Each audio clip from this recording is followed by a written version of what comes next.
MIT technology review Pakistan के news studio में खुशामदीद। मैं हूं आपका मेजबान GM Shah. News round up का आगाज करते हैं। बुलेटिन के आगाज में आपको बताते हैं कि फातिमा जिन्ना पार्क इस्लामाबाद को मुकम्मल तौर पर तवानाई सोलर एनर्जी के जरिए फराहम की जाएगी। इस प्रोजेक्ट को चीन के ताउन से शुरू किया जा रहा है, जिस पर 53.5 करोड़ रुपए लागत आएगी।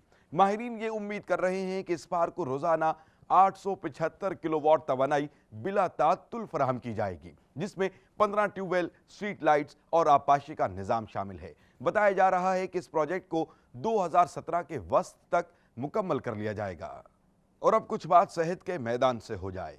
दिल का दौरा पड़ने के बाद दिल को रिपेयर करने का अमल खासा महंगा और पेचीदा होता है, मगर इस अमल को आसान बनाने के लिए माहिरीन ने प्रोटीन जेल तैयार की है। ये जेल एक ठोस जेली की मानिंद है, जिसको ऐन उस जगह पर लगा दिया जाता है जहां जख्म भरना मकसूद हो, जिसके बाद ये जेल स्कार्फ फोल्डिंग की शक्ल इख्तियार करते हुए दिल से खून के बहाव को रोकती है। माहिरीन के मुताबिक बहुत जल्द इस जेल को मार्केट में मुतारिफ करवा दिया जाएगा।